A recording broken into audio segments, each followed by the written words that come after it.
Hello and welcome.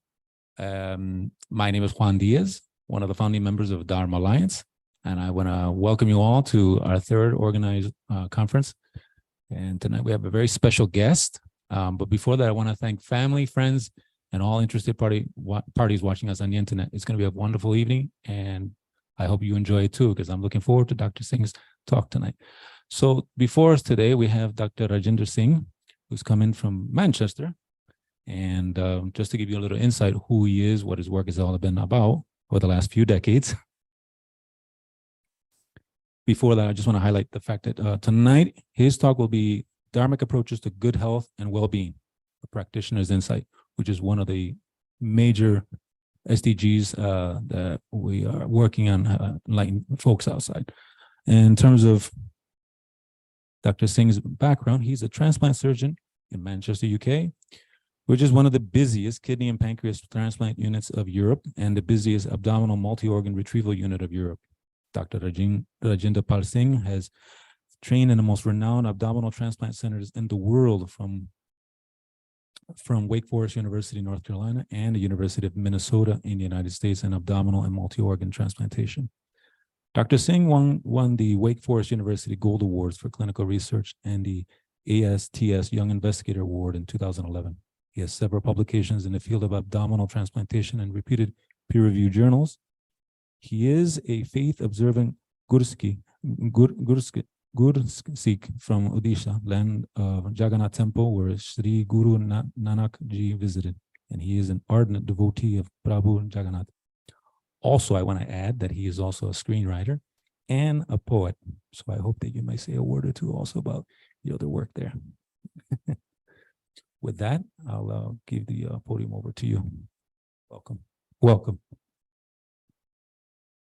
Thank you, dear Chairman. Thank you, Dharma Alliance. It's a real honor and privilege to come all the way. I had previously visited Geneva with my family, and we had very sweet memories of that. But what could be more better than coming this time again and to deliver a talk in such a prestigious session. Thank you very much. So I will get on with the job entrusted to me. So thank you for the kind introduction. So I work in Manchester, and you guys must have known about Man United, isn't it? So apparently I was in the team who transplanted Andy Cole, one of the best center forward players of Man United. And so the talk today is Dharmic Approaches to Good Health and Well-Being and Practitioner's Insight. I must say that I have done quite a few talks, but this was one of the most challenging one because it is very difficult to summarize everything in a short span of time, but I will try my best. So God, faith, and Dharma. Being mysteriously hurtled in a moving ball of solidified lava with unknown beginning or end, it does force one to ponder what this is all about. Fear of the unknown, call it love for God, hence religion is here to stay. So not surprisingly, 80% of the world's population is associated with some form of a religion.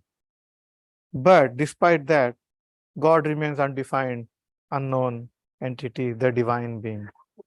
So what is faith? Faith is a trust in the divine being with hope. And what is Dharma? Dharma is the overarching moral law combined with spiritual discipline that guides one's life. So God and SDGs created by Geneva. It was assumed that religion was outdated, an obstacle to development, and will gradually vanish. But this was proven to be wrong. It is now considered that religion and God are certainly not an obstacle to progress, but rather they are a means of achieving that. But they have to be handled responsibly with care. So religion is a major cultural, social, political, and economic factor, and it plays a crucial role in obtaining the SDGs by UN. So what are the SDGs? Sustainable Development Goals. When I sent this to my father-in-law, he didn't know what it was, so I had to explain to him, this is what it is. So SDGs comprise of 17 goals with 169 targets, as you all know, signed by 193 UN member states in 2015. And the list is long. I won't go into that, but the focus of today's study is on the SDG 3, which is health and well-being. But one has to emphasize that health and well-being is quite interdependent on several of the other SDGs, which include poverty, hunger, education, gender equality, clean water, sanitation. The entire list, in some way or the other, is responsible for overall provision of good health and good mental well-being. Therefore, the role of Dharma in influencing this will be wholesome and complete if it also encompasses an overlapping safeguard of the other SDGs which affect SDG 3. Now, there's a new addition to the entire thing, COVID-19, as we all know. There was no COVID-19 in 2015 when the SDGs were drafted by United Nations. COVID has infected in excess of 500 million people and has caused more than 15 million deaths, either directly or indirectly related to COVID. It has led to disruption of services. It has led to disruption of goal 3 targets. It has triggered a significant increase in anxiety and depression. And therefore, currently the SDGs must be viewed with a new lens, given the impact of COVID on health and well-being. Now, what is the role of Dharma in addressing the challenges posed by COVID? So, Dharmic traditions, in the context of Dharmic traditions of Hinduism, Jainism, Buddhism, and Sikhism, health and well-being are intertwined with their constitutional structure. And SDG 3, as well as other SDGs by UN, which directly or indirectly promote health and well-being, they are all appropriately addressed by the preamble of the Dharmic tradition. So what are the common factors which are incorporated in the preamble of the Dharmic traditions? A faith in the divine, an absolute faith, devotional submission, sincere prayer, compassion, charity, forgiveness, ethical code of conduct, promotion of universal brotherhood, Vasudeva Kutumbakam. What are the benefits which are common to Dharmic traditions? Seeking forgiveness, forgiving others, forgiving ourselves, interpersonal relationships, provision of hope for change, for healing, providing a paradigm for suffering, and provision of role models of people who have suffered and how they cope with it. So what are the benefits common to Dharmic traditions? Again, emphasis on sense of control, promises of afterlife, promises of ready accessibility, of a supportive community.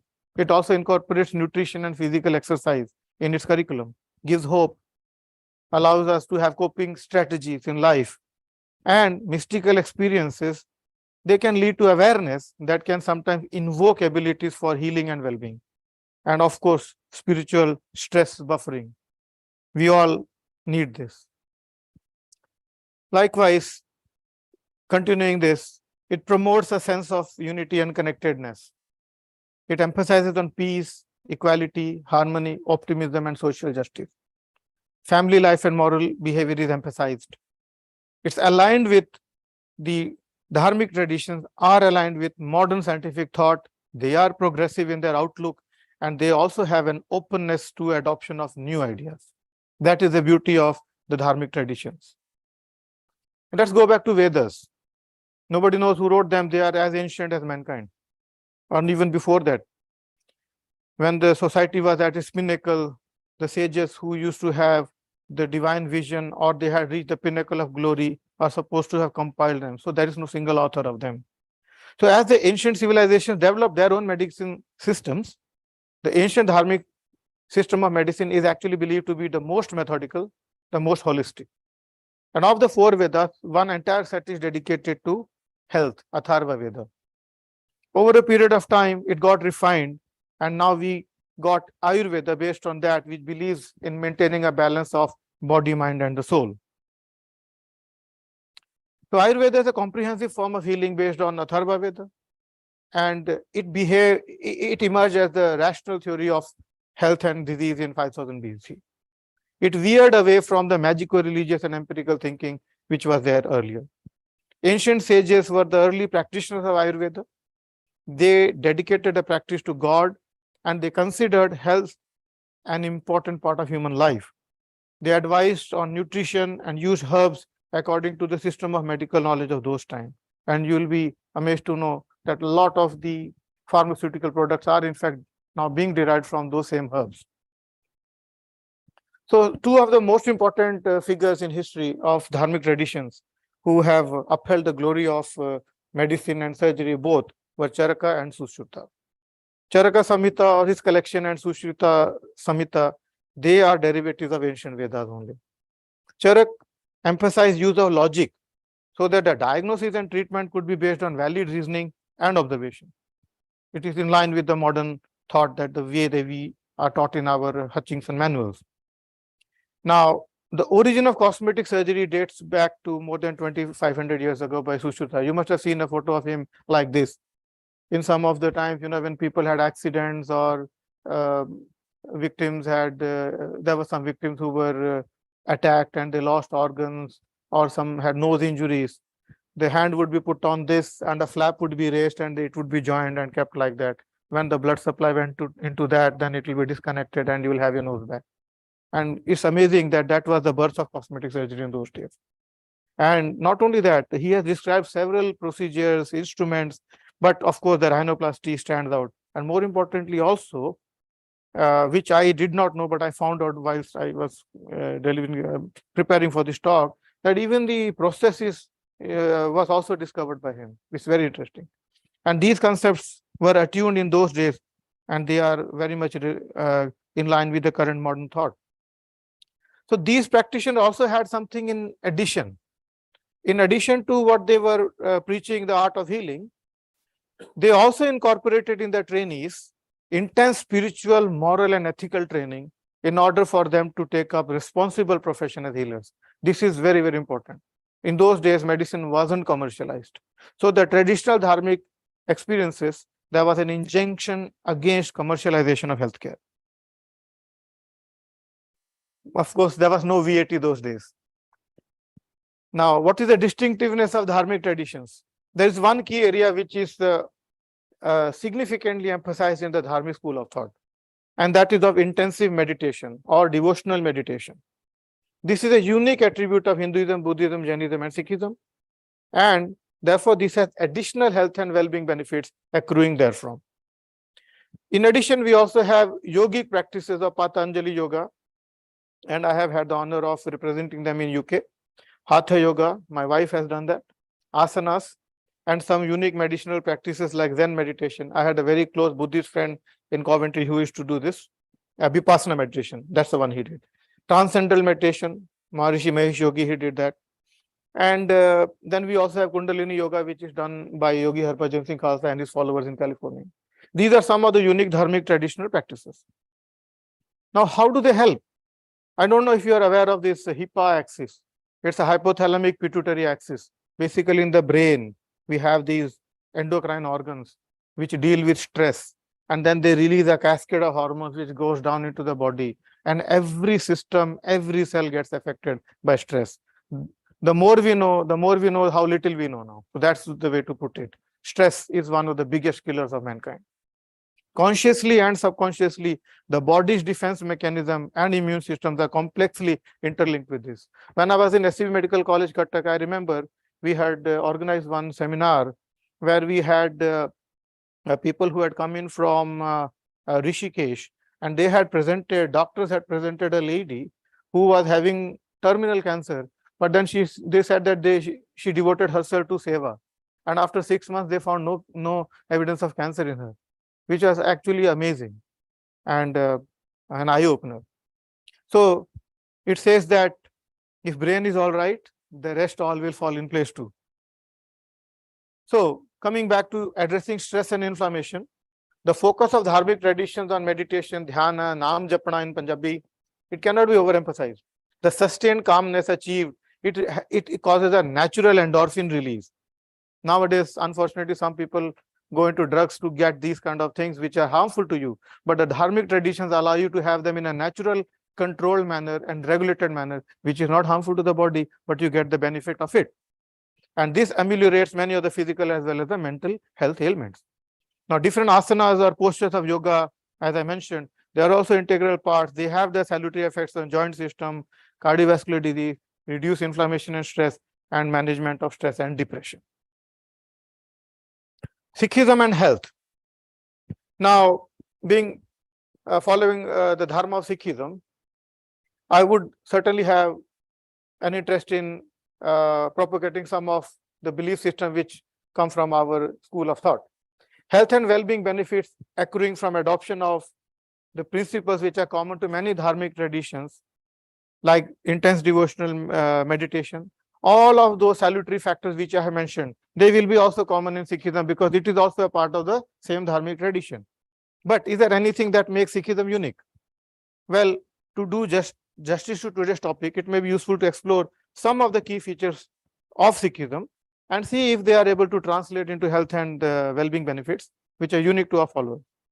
So let's begin with a little background of Sikhs, because in the inception of Sikhism, its sustenance and description itself lies the founding principles of the unique health and well-being denomination.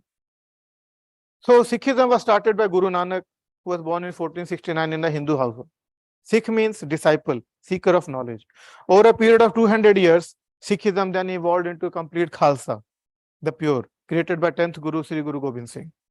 Before passing, Guru Gobind Singh Ji gave the final Gurudom to Sri Guru Granth Sahib, and the Shabad, the Guru Bani, is the eternal Guru of the Sikhs. What are the key principles of Sikhism? Oneness of mankind, of truthful living.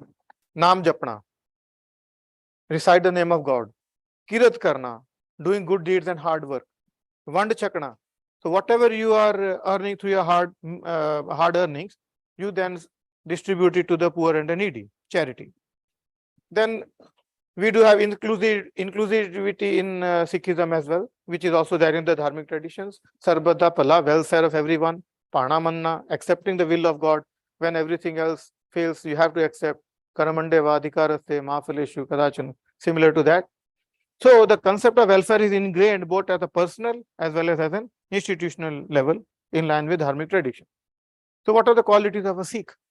It guides the disciple to adopt the salutary qualities of love, compassion, forgiveness, truthful and contentment. Guides the disciple to subdue the negative qualities of excessive lust, wrath, greed, attachment and ego. Encourages disciple to develop Chaddi Kala, ascending optimism and an absolute faith in the divine. If you ask a Sadar how you are, he Chaddi Kala hai ji. That is what they say. So Gurbani teaches the Sikh to be humble, since all the qualities emanate from the Lord himself. Hum avgun pare, ek gun nahi. And Gurbani guides a man to attain Sahaj Avastha, similar to the old sages in the ancient times of our Dharmic tradition. And finally allow the disciples to merge with the Supreme Infinity. Atma Paramatma se mil jati. So what are the qualities of a Sikh? So replete with these qualities bestowed by the Guru, the Sikhs became humble, fearless and dedicated. They grew stronger from within, and it was this inner strength which was essential more than the external strength and physique to overcome the arduous challenges, both external and internal. And this allowed them to face untold miseries for upliftment of mankind and dharma. Sura so pehchaniye jo lade deen ke het, purja purja kat mare, kabu na chade khet. So this is one of the exemplar Sikhs, I would say. He was from the same Dharmic tradition of Hinduism, and he then eventually evolved into adopting Sikhism, inspired by Gurudwara, and he was living there. Nowhere in the history you will find a better example of a Sikh than this gentleman, and he is my role model as well. He opened the Pingalwara in Amritsar, and he took over under his care several destitutes, people who were homeless, tended the wounds of laymen. He used to just carry them on his shoulder and a bullock cart or whatever, and he would bring them. Mentally and physically challenged people, and all of this was simply inspired by Dharmic traditions. And a single man opened an institution, and he's passed away sadly, and he was a strong contender for Nobel Prize.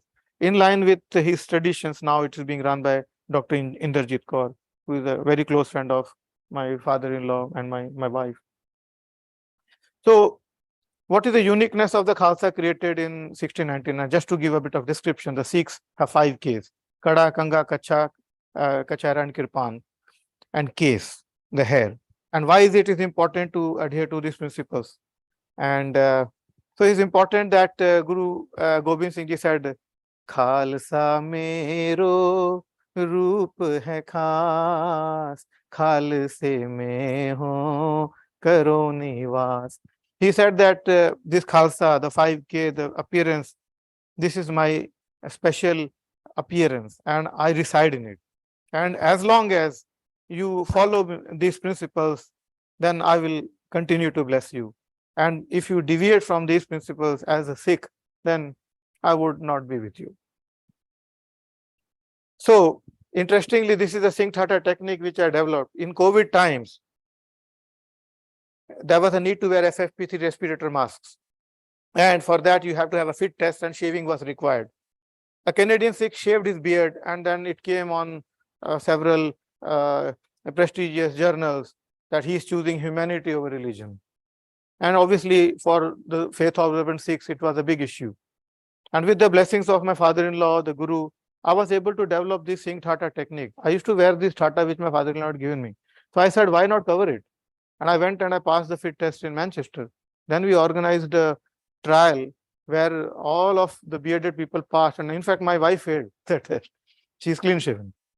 And so then we then published it in the Journal of Hospital Infection, the same journal which was saying, oh, you need to shave. And then it was even quoted by CDC, one of the most prestigious journals. And now I would say that it was my faith which allowed me to, develop this, because we are innovative. Dharmic traditions don't pull you back. We also get to innovate and find solutions for problems. And now this has gone viral. It's gone in Canada, America, Australia, etc. And I'm kind of a messiah for all the bearded people, be it Christian, Muslim, Sikhs, anybody. Sometimes they recognize me in the aeroplane. Oh, you're the Singh Thata guy. So what are the do-nots in Sikhism? So as you know, we are not allowed to shave. Then tobacco and alcohol are not allowed. Tobacco, as you know, is associated with a lot of cancer, so is alcohol. Substance abuse and addictions, we are prescribed. Abstinence from sex outside marriage, avoid promiscuity. You ask all the Sikhs, they will claim that at least. And health benefits, of all of this, we all are aware of the sexual transmitted disease and all. Even with protection, promiscuity can still lead to bad things. So what are the concerns of religious bodies for STJs by some critiques? So there have been divergent views when, I think you all are aware of this, that when the SDGs were being created by the working group, that some of the aspects were having different views were there in many of these bodies. There were differing religious and ethical perspectives, especially for gender equality, peace and inclusion, sexual relationships were permitted within heterosexual marriages, women's reproductive health and reproductive rights. Hence, some critics then said that universal rights were better pursued on routes avoiding involvement of religious bodies. So do away with religion. But how do Dharmic traditions fare here? The Dharmic traditions, including Sikhism, are well aligned favorably with SDG 5 and 16. No attempts at proselytism, equal rights irrespective of gender, no prohibition of transgender rights and practices are there. It's a supportive. And the reason I'm mentioning is that there's a huge number of depression and suicide and self-harm in some of these communities for these reasons. And for that reason, the Dharmic traditions are a succor for them, that somebody is with us. Gender equality. There's no discrimination in gender identity. Male, female, transgender in Hindu, Jain, Buddhist or Sikhism school of thought and teaching. Everyone is treated equally, respected equally. And any aberration, if at all, is culturally driven. But there is no religious indoctrination or a religious particularism in text or teaching that treats these groups unfairly or unjustly. Then let's talk about organ donation and dharma. Being a transplant surgeon, it would be useful for me to touch this. In the UK, for example, some of our ethnic communities, we have seen that we are more likely to receive an organ, to need an organ, because we have a higher incidence of diabetes and high blood pressure. But when it comes to putting it in the pot, for some reason, we are not as far ahead. But the most important thing is that the Dharmic traditions are promoting organ donation. Therefore, the low numbers of organ donation, which are mainly driven by lack of information and some misconceptions, these are now being addressed, and now gradually we are having a rise. This is one of the YouTube links I've sent where I have done some. I continue to do a lot of work to promote organ donation in our communities in United Kingdom. Now, suicide rates. You'll be surprised that when I receive organ offers, there was one day I received 3 kidney or pancreas offers successively from youngsters who had done self-harm. It was like a shocker to me to see what, why, and nobody knows the reason for this. And but it's a sad thing that these that they form a big proportion of the donors in the UK. And depression and suicide rates are exceedingly high in UK and many affluent economies, despite all that they have. One putative factor in Dharmic communities, which may be salutary, apart from the societal bonds, the family support, the dependence on faith, and the nuance of the Dharma, which lay emphasis on training and calming the mind, this is the important aspect, the meditative approach. Detached attachment, Sahajavastha, it forms the core aspect of Dharmic traditions. And this carries a great potential in minimizing depression and suicide. Then let's talk about diet. This debate will always go vegetarian versus non-vegetarian. Human dentition is mainly herbivore. We had driven, when I was a fellow in North Carolina, we had driven to Washington, D.C., and there was this small section where you have to press the button right and wrong answer. Most of the people would give a wrong answer saying, oh, we are allowed to have meat, but actually human dentition is herbivore. The canines are very, very small. So there are 5 hypothetical levels of life according to Dharmic traditions: fire, earth, water, space, and air. And then you have level 1, level 2, level 3 creations accordingly. And the Dharmic traditions say that you must try to go for the least possible level to sustain yourself. In fact, there was a BBC program where they showed that some Jainis were able to be put in solitary confinement, and they were alive as much as 70 days just sustaining on water alone. But they had that spiritual level in that they got everything that they needed. Ordinary people cannot do that. So go for the next best thing, the least possible. However, it is a need-driven thing. If there is no choice and you climb the level up, then you do not accrue any karmic load. And meat eating, therefore, can be justified if there are no simpler options, like you are in the Sahara Desert or Arctic Circle or extenuating circumstances. This is also ecologically appropriate, and we all know that a good vegetarian diet has got tremendous benefits. Now let's talk about sleep. You will be amazed to know that sleep is most important. During the Industrial Revolution, there was a flux in cancer rates. Breast cancer rates were significantly high in ladies in the Western world. And they found out that people who were doing night duties, they had them. And there was a panic. And then research then showed that it was all related to lack of sleep. But then how can they sleep in the daytime? So the advice was sleep, but with the blinds pulled down. So make a dark. So sleeping in the dark for 5 to 6 hours is very, very crucial. And if you avoid that, then it is said that it is as carcinogenic as any other substance abuse or tobacco. So melatonin is released when you sleep deeply, and that comes down and it repairs the whole DNA which is damaged in the body. And interestingly, we have in our traditional Dharma, Yoga Nidra, transcendental meditation of Maharshi Yogi, Brahma Kumaris, and Sikhism principles of devotional music, submission, Nam Japna, Kundalini Yoga of Yogi Khalsa.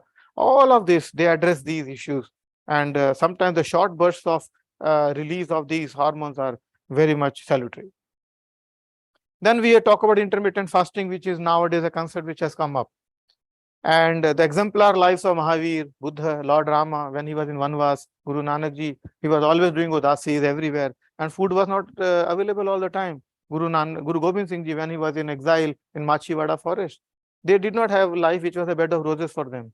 In their spiritual quest, efforts to defend the downtrodden, eliminate falsehoods, their lifestyles were anything but to be a couch potato. And they would always be on the move. And food was not available in freezers. There were no freezers. And so they would fast intermittently. And now we know the advantage of intermittent fasting. Pollution and health. So please do watch a movie that I've made on this subject. The movie is called Wheels of Civilization. So I've just completed the movie and I will be getting the promo soon. I will be sending to all of you. It's a movie based on 3 doctors from UK going to tribal forest belt of India and how they interact with them, and they learn the art of being eco-friendly. And there's an exchange of ideas. So it's a very interesting one. And Guru Nanak Ji did discuss this in detail. Pollution, as you all know, is associated with cancer and respiratory diseases. And SDG 3 is dependent upon all of the other factors. So he said, Pavan Guru, Pani Pita, Mata Tart, Mahat, Divas Raat Doi Dai Daya, Khele Sagal Jagat. So it's very interesting that he said that air is the Guru, exalted as the Guru, water the Father, and earth is our mother. And same principles are there in our Vedic scriptures. Om Shanti, Prithvi Shanti, Vanaspataya Shanti. Now, Guru Gobind Singh, our 10th Guru, he said, Alapahar sulabh se nidra, man hi man mein udasa, re man aisa kar sannyasa. So it's very interesting. He said, Alapahar means eat less. Sulabh se nidra, optimal sleep. And in your mind, remain detached from the worldly things. And this is how you train yourself to be a renunciate. My teacher in Punjab, Bias, where I was working, he used to tell every patient, "Jinni bhukh lagi hai, utu thoda ghat khao," which means if you are hungry, eat slightly less than the total amount that you need to quench your thirst and hunger. So Guru Gobind Singh Ji also said, "Sach kahu sun leo sabhe, jin prem kiyo tin hi prapayo." Hear me all. Hear me, you all. I'm saying this truth. Those who have loved him have attained God. Do not fear God, love him. This underpins the basic nature of our mental firmament. That if there is love in your heart, then there will be well-being for others as well as yourself. There need not be fear. Replace it with love. And that forms a part of our practice as doctors, that we have love for all our patients. We have compassion in our heart. Our Dharmic traditions uphold those values for us. So, very interesting, there was a significant role of many traditional dharmas, but essentially this has come quite a lot in the forefront. The role of Sikhs during COVID pandemic. We know that this was lauded by several, driven by faith, the selfless works of Sikhs, volunteering for provision of free oxygen cylinders, they call oxygen seva, food, ambulance services.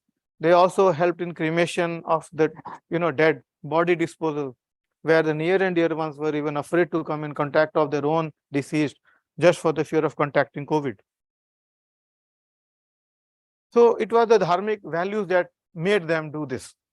So to summarize, Dharmic traditions, they believe in walk the talk approach in achieving the sustainable development goal objective of health and well-being in spirit and in principle.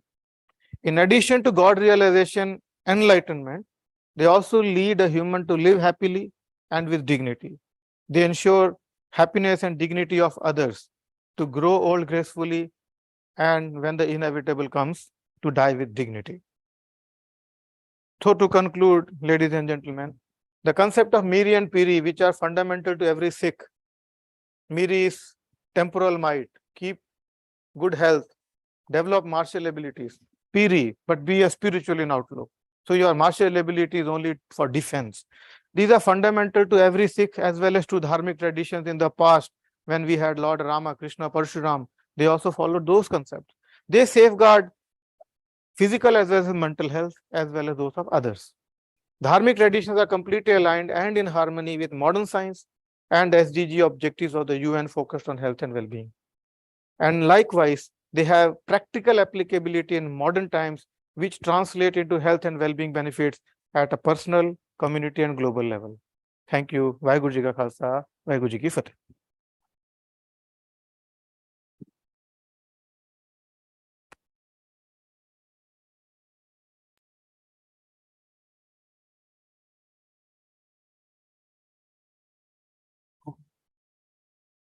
Dr. Singh, thank you very much. It was fantastic and enlightening. For those who would like to pose any questions, the mic's open for anyone who would like to ask a question. Good evening, everyone. My name is Abhishek. My question to you, Doctor, is you talked about the importance of sleep. In your humble opinion, or in your medical opinion, what would you recommend us as humans to have an ideal hour of sleep each night? Because we all, especially for myself, I'd be lucky to get 8 hours of sleep at night, which is quite impossible, but what would you recommend as someone for the melatonin to kick into your body and for your cells to regenerate? What would be the ideal hours of sleep that's required or recommended, let's say? Yes, good, very good. You know, if you look at a human body, you stop growing after the age of 15, you know, the bones fuse, you don't become tall, you can only become wider after that age of 18 to 20. So likewise, the child can eat as much, of course, within physiological limit. They need more diet. So children will need more sleep because that is where the body grows. But as you have gained adulthood, if the question is relevant to this age, there's no right and wrong answer, but on an average, I would say 5 to 6 hours of good quality sleep is enough. Maybe 6.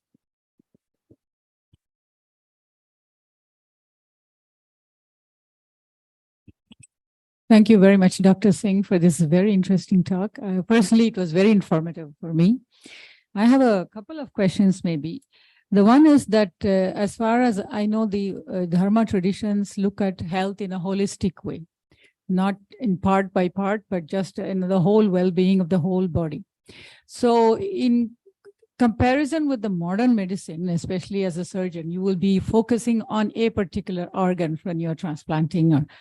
So would you say that that is a fundamental difference between the approach followed by the Dharmic traditions, you know, even when a particular organ is not functioning well, but they address it in relation to the rest of the body, whereas in the modern medicine, that may not be the case. That was the first question. Let me answer this first. Yeah. Well, it's a good question, and it's very interesting. But you know, it's like the temple structure. If you see the pagoda on any temple, you go to the Sun Temple, there's a pagoda or big structure on the top. That can only be placed and it remains stable if you have a broad, nice base. So the rest of the base has to be. So today, if I am a transplant surgeon and if I'm able to do justice, it's only because I know the rest of the medicine as well. If my patient becomes unwell, I will be able to sense he's bleeding, he's got a collection, he's got an infection. So you have got to be an excellent physician in order to become a transplant surgeon. So in that way, the Dharmic traditions are totally aligned. In those days, for example, if Sushruta was able to do leg implantation or this, he had a knowledge of the whole thing, but then he focused on that. But at the same time, Charaka, he focused on medicine. So there used to be also some form of specialization in those days. I would say that the Dharmic traditions are having a feature of openness. They are progressive. They are not limited. There is nothing in our traditions that is a taboo and says you should not do that. Basically, we have to align ourselves with modern rational thought and use our common sense. So the answer in short is we are aligned. And if one has to be a focused transplant surgeon, you can only be one if you have the rest intact and you built into that. But that is, for you, is it because that you come from a Dharmic tradition? But would you say that all surgeons follow this approach in modern times? Yes, for every surgeon to be a transplant surgeon, they have to first do MBBS, then they have to be masters of surgery, and then they do a super specialization. Okay, then the second question is slightly also related. So there, if we can broadly classify health as, physical well-being as well as, and mental well-being, would you say, again, in comparison with modern medicine, would you say that in the Dharmic traditions, the physical health is also addressed through mind control or through the mental well-being more than in modern medicine? That is, the physical, even attending to a physical ailment involves some mental control. And is that specific to Dharmic traditions, or is it also seen in modern medicine? No, it is seen in modern medicine. For instance, if somebody has an operation, then you have a physiotherapy department that will come and do all kinds of things that are required. So yes, in modern day, medicine has got ramifications, but still it comes under the same structure where different roles have been relegated to different people, and then they carry on. In the past, those kind of institutions weren't there. So a person in itself was an institution. But then, in the current climate, this is how the things are structured. But if you look at it, even with the different fragments which are available, they are still connected through to the same structure. So in entirety, the structure still remains the same. Thank you.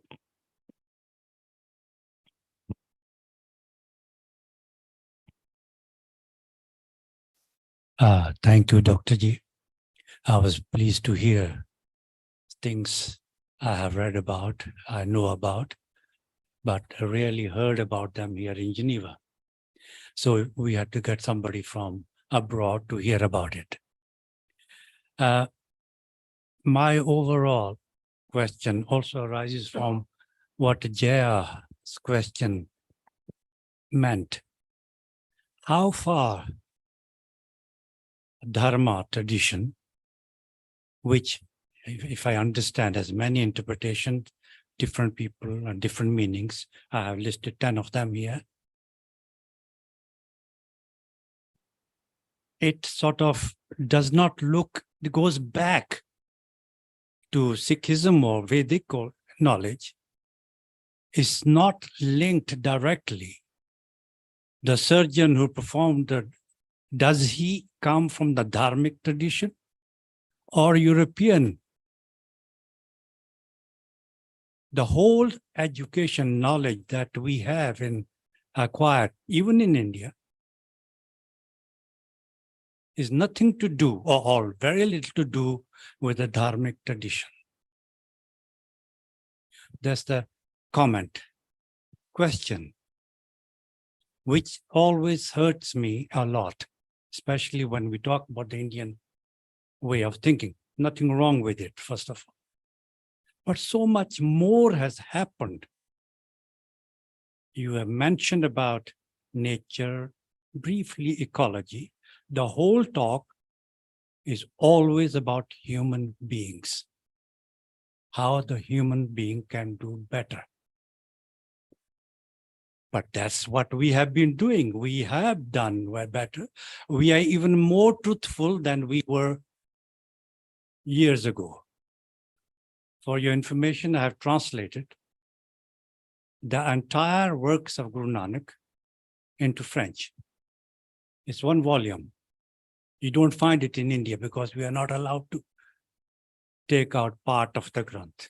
But this being in French, I allowed myself, I don't belong to that tradition. Having read, translated, understood what Nanak really wanted, he would have condemned a lot of the actual practices. What you described are theoretical. Sikhs do as many good or bad things as anybody else. So we are so anthropocentric. Dharma is about human beings only. I'm looking for an answer from you. If one day a human organ will be transplanted into an animal to save an animal, never.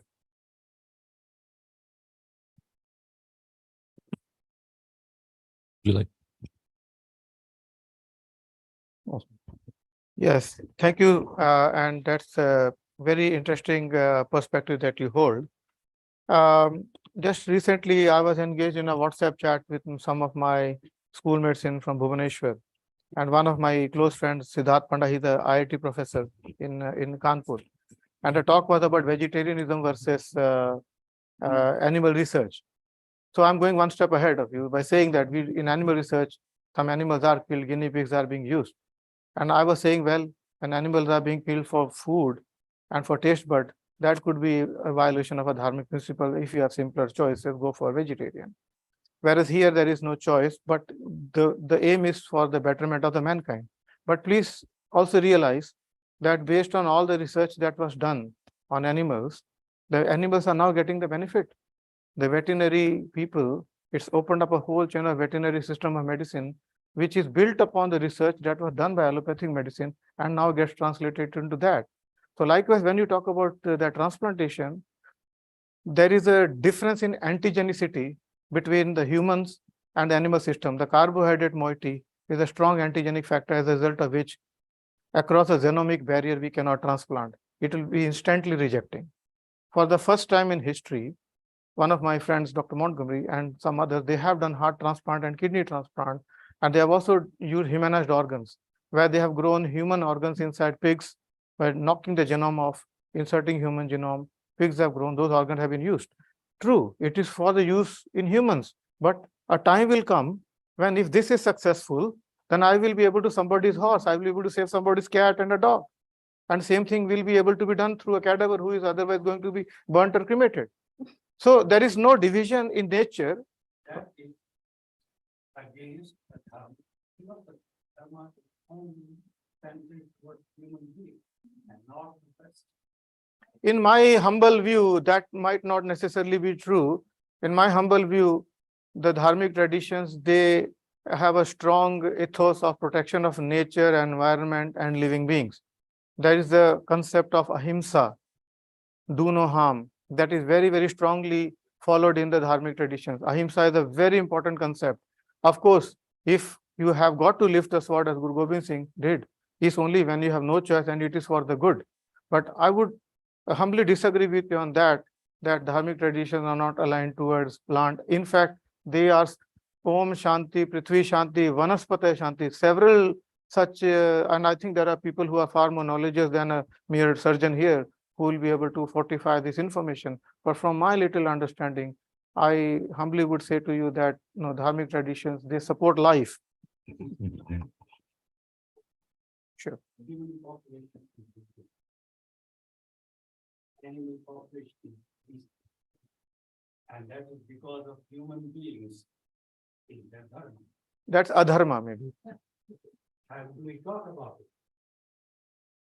Do we talk about it? Never. With that in mind, I would like to give the space to other attendees and comments. Thank you very much for the observations. I said that do we take another question? Okay, thank you very much. Thank you. Thank you. Thank you, Dr. G, for this lovely talk. My name is Anita. I have two questions, if I may quickly ask. One is, you mentioned about the HIPAA and how the stress trickles down and creates disease. And we are hearing a lot about it through epigenetics and things like that. You also mentioned that there are cases of spontaneous healing, like the lady who worked 6 months, she did seva. So I'm very curious if high level, you can explain, like, how does that work when you change your inner state, your beliefs, your attitude, how it leads into physical healing? It's very simple. HIPAA is also like a family. You have to keep the wife happy. If you keep the wife happy, all the stress will go away. Everything will fall in place. The husband will be happy. The children will be happy. So it's something like that. The brain is where everything is there. The hypothalamus is connected to the pituitary body, the endocrine system. The endocrine system is the master player that actually runs all your emotions, the passions, Kam, Krodh, Lobh, Moh, Ahankar, flight, fright, and all that. So everything is controlled by the brain.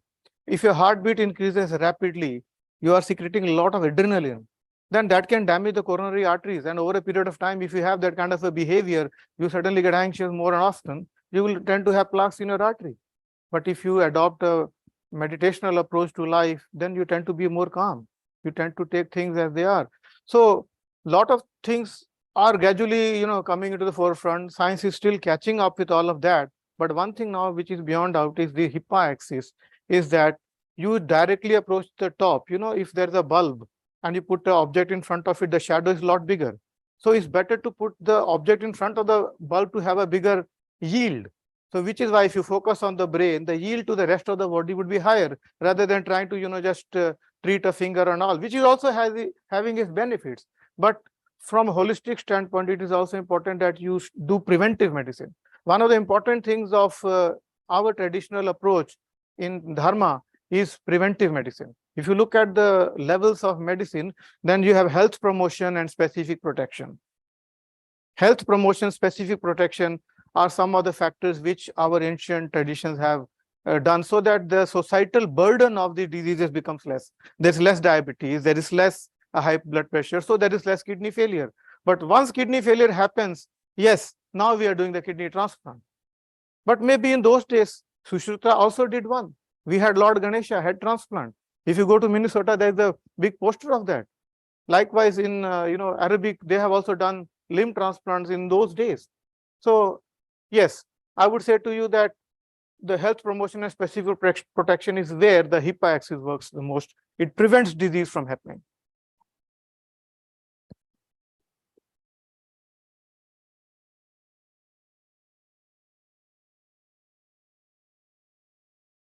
Thank you, Vishal from UNOG.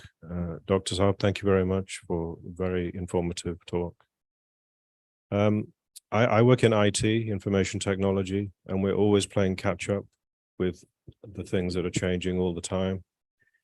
And then we hear about biotechnology, gene editing, the growing of organs in different animals. So there's a lot going on there also. What is the line? I mean, is there a line for all this new kind of challenges, issues, ethical issues that are coming up? What do you think is the Dharmic line, would you say, to address these? Right. I mean, I was just singing a small, short song that Jab Jiro Diya Mere Bharat Ne, India gave decimal and 0 to the world. So somebody said that's what he gave, but the whole thing started from there. So the Dharmic traditions, they have laid the foundation of modern medical science. And they are not at cross purposes with each other. The fact that we are looking at this age, we said that the Dharmic traditions were 5,000 years earlier. But if you go 5,000 years back, what we will do now, we'll establish the Dharmic traditions for that age.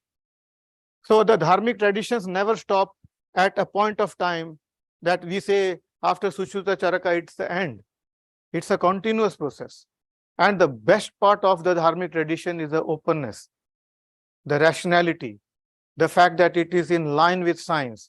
Everything that we are doing, we are able to navigate if something is not correct. Our Dharmic traditions are not prohibitive and saying, no, you cannot do that. You will do that. For that reason, we are a progressive tradition. So what you are saying about gene editing and all, those are things that are now done in the modern times. We do not have a capture about what things were done. But if you see the kind of surgeries that were done by Sushruta, they're unheard of. And just imagine if he were alive today with that Dharmic tradition, he would have been a better gene splicer than anybody. And he would have developed the CRISPR technology.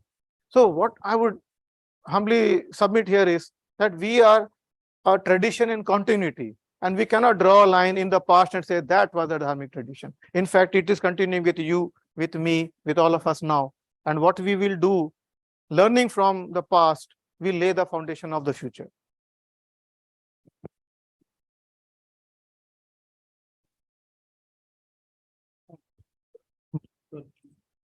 Sorry, I'm Arun Pabari. Can you just explain very briefly the concept of Miri and Piri? I missed that. Sorry. So Miri and Piri, when Guru Arjan Dev Ji was martyred, then after that, the 5th Guru of Sikhs, when he was martyred, after that Guru Har Gobind Singh was the next Guru. Then he incorporated the concept of temporal might along with spirituality. He felt that now time has come, we have to defend ourselves against tyranny, injustice. Not against any religion in particular, against tyranny and injustice. So then he incorporated the concept of Miri, which means temporal might. You have got to do exercise, you have to have a martial outlook to be able to defend yourself, others. And Piri is Pir, spirituality. So if you go to Harmandir Sahib, Golden Temple, you will see 2 pillars which are erected. And when I was getting married, my family, my wife's family, they wanted to test my spirituality and they took me there. And that was the thing that ticked the box and I could marry this lovely girl. I was able to answer this question you asked me now. I said, this is Miri and this is Piri and this is what it means. So it's a balance. A human being is a balance between Miri and Piri because you cannot just be a weak person. If things allow, then you must also be strong so that you can defend your family, your community, yourself, if injustice happens to you.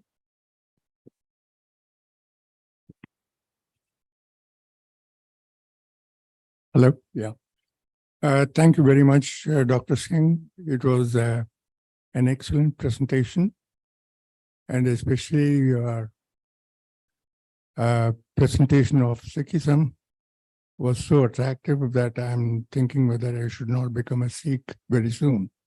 But my question is relating to our global situation. We are talking about Dharmic traditions and health and well-being. There are people in the world who are outside the Dharmic tradition.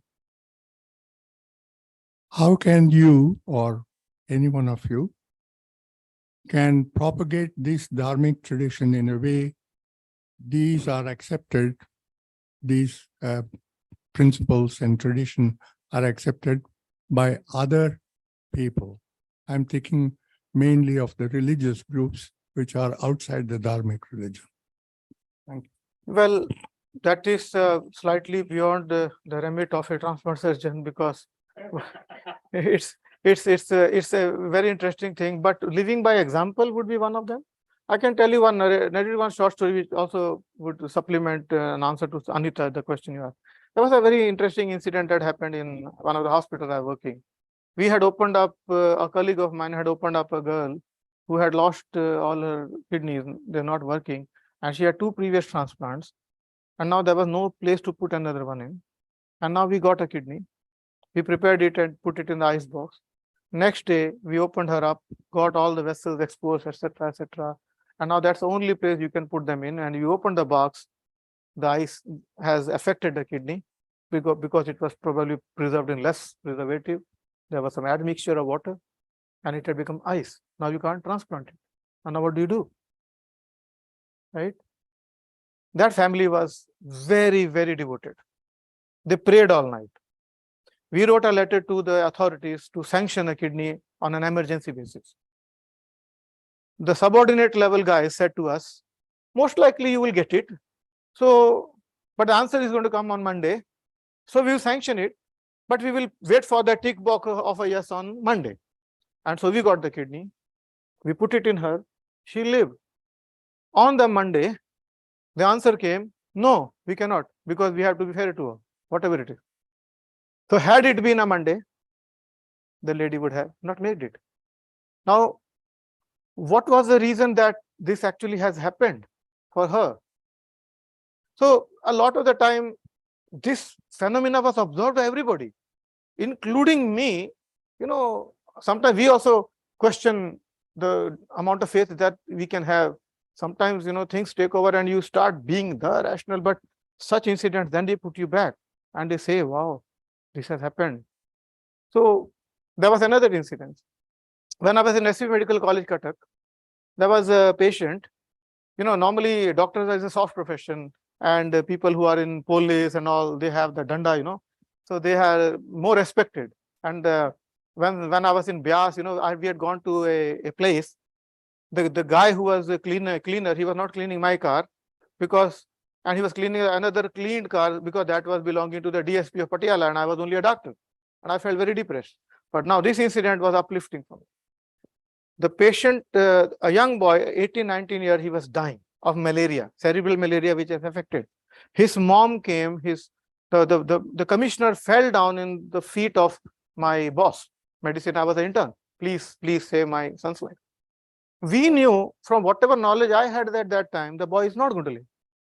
He's got black water fever, his blood has clotted, he's in DIC, he's passing black urine. But that lady then went to the Durga temple, and she went and told to Ma Durga that, take my life, save my son. And a miracle happened, if you may call it a miracle. After some time, she got admitted in the same ward with malaria, and the boy gradually recovered and he walked, and she died. Of course, there's another explanation scientifically, that the house may be infested with the same malaria mosquito, and she, being old and infirm, couldn't sustain it. But it's open for debate, you know, for the faith observant. One may say, well, that was the way it was facilitated. So I guess that these kind of things that happen, as we talk about them, we may be able to generate some of the people who are hardcore, not, but equally, there need not be any coercion or force. Lot of the time, with passage of time and experience, people will gain. I personally feel that you cannot impose views and dharmic things on others. Those who would like to have dharma will come and sit in the room, will engage in discourses like that. But if you want to thrust it upon somebody, probably they will have double the amount of opposition to it.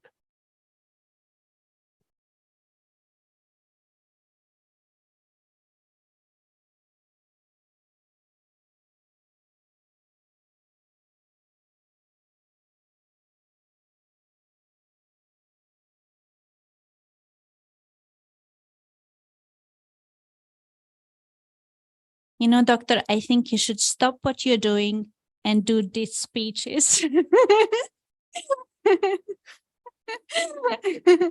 It was absolute favorite. It was really we listened on the way, and it was traffic jam, so we listened in the car, and I was telling to my husband, oh, this is healing, just his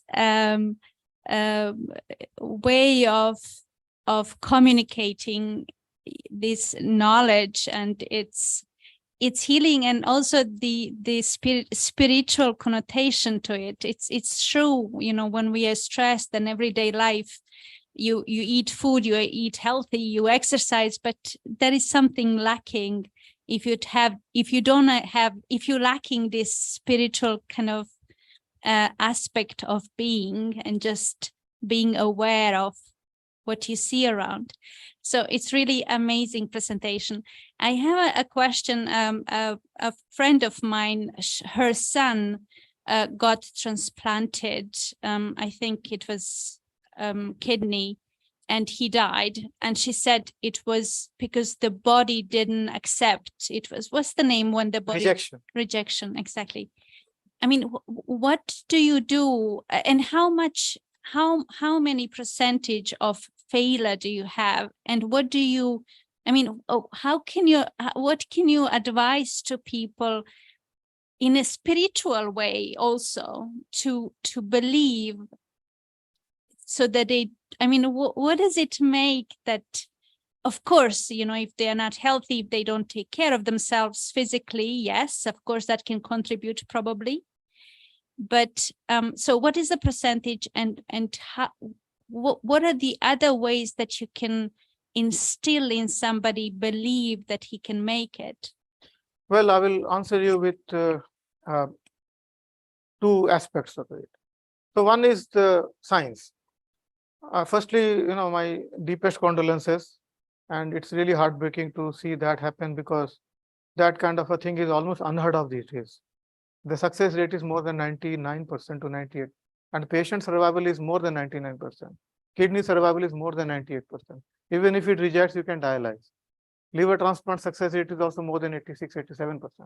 So it's very sad to see that might have happened. And obviously, I do not have the nuances of the details about what happened, but it's really sad. It's not common though. Now coming to the other, I don't know.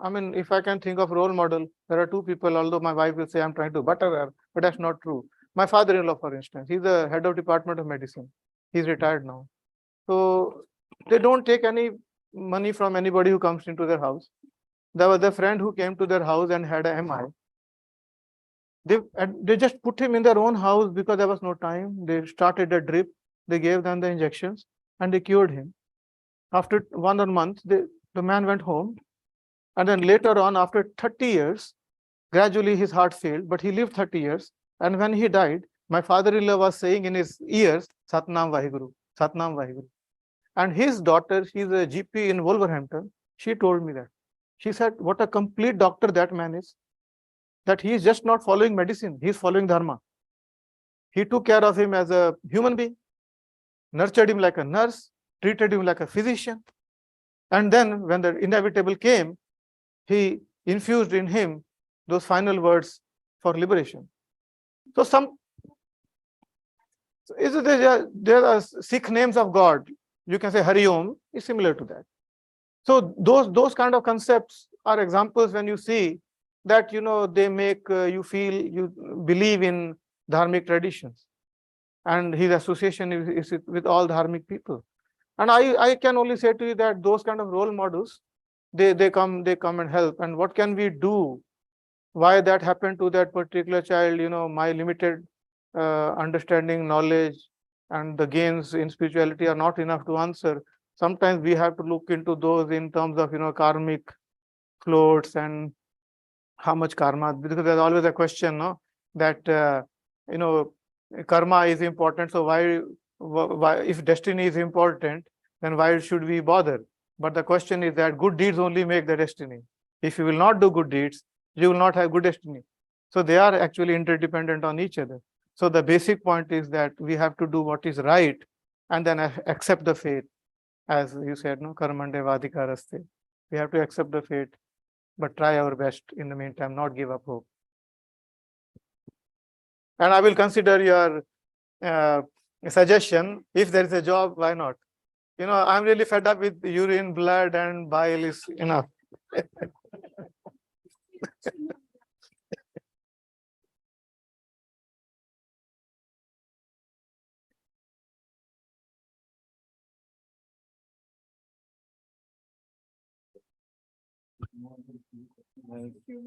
If there's nobody else.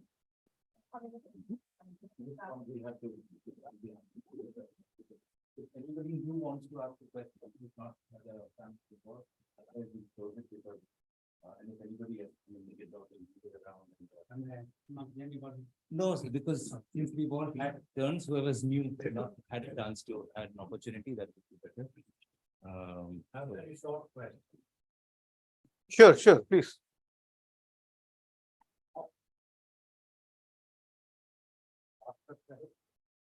Does the mind belong to the body? Or the body? No, it's all right. I can hear. Does the mind belong to the body, or the body belongs to the mind?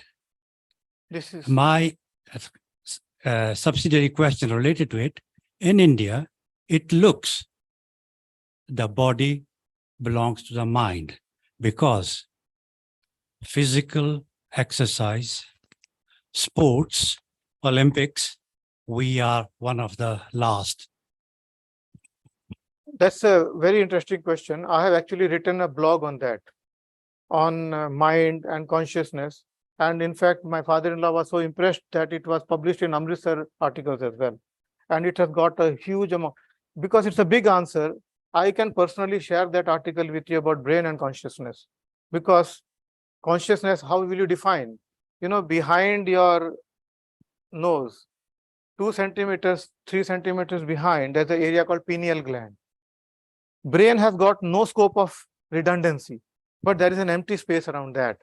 And that actually, according to many of the neuroscientists who are into Dharmic traditions, they say is the site of soul, Atma, because there can be no empty space. In that particular space, if anything is there, it is having a direct connection with the pineal gland, with the hypothalamus, reticular activating system, which makes you conscious. And it is basically the thing that runs everything. But you have to go into deep, intense meditation in order to realize that. It's the plasma state of matter which cannot be captured. So if you ask me, yes, the answer is that is what you are. The rest of it is simply vestige. The appendix on your intestine can be removed. The day you are able to develop your mind to such an extent that you can get out of it, the rest of the body is immaterial. And that is what Gautam Buddha, Ram, that is what Guru Gobind Singh were able to do. Gautam Buddha, they used to get out of the body in meditation and then be able to come back to it. But my dear uncle, my friend, both of us are vestigial in our understanding, and our approach and our development is rudimentary for us to understand. But those role models and examples are there, which suggest that these things are possible. And I will personally share that article with you. You will like it. And since we changed the rules once, so we can change the rule again here. Thank you. Actually, it was very much in lines with your question. So I'm satisfied. But I would love to also read your writing on Dharma, mind and Consciousness. Conscious brain, unconscious brain. I will send it. Yeah, so please. Yeah. Well, I hope everybody is signed up on the sheet, so then we have the email addresses, so we can always just send things by email. So if you have signed up, if you haven't signed up, please do look at the piece of paper. Yes, Um, I have written about 22 articles on Dharmic. So if you are interested, you can reach, for example, I've written one on systolic and diastolic mind. It's in my blogs. All the 22 articles are there. You can reach on vegetarianism. On all these aspects, I have covered everything. And of course, I mean, you can always write in to Dharma Alliance using our website, and then just send us a quick reminder with your email address, and then we can always share the links with you. So anyway, I should probably say thank you, and thank you so much. I'll come here. So thank you so much, Dr. Saab. As you can see, everybody was very, please, a round of applause. It's a really humbling experience. Thank you all for the love and affection. Thank you. And of course, I'd also like to add that, you know, Dr. Saab's infinitely better half, I'm sure he will agree, is also here with us for the event, as well as his daughter, who's also, both of his wife is also a doctor, a gynecologist, and his daughter is now studying to become a doctor. So clearly the tradition continues in the family. So we're very pleased that you could all be here.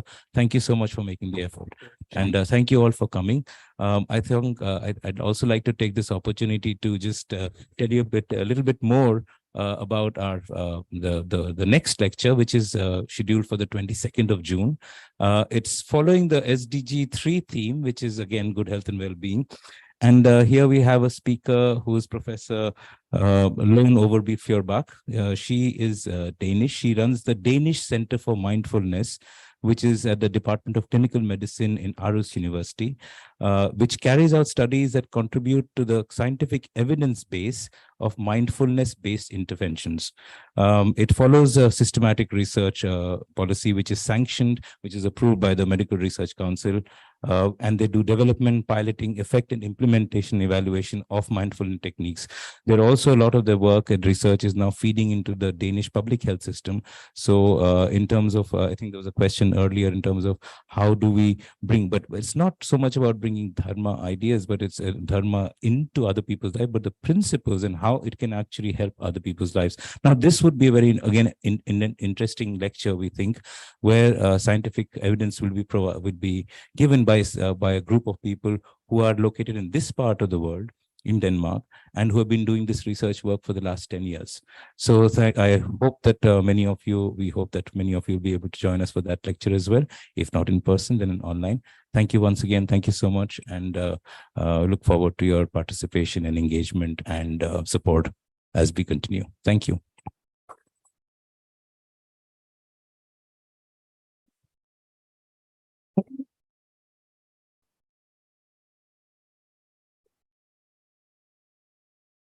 Enrich.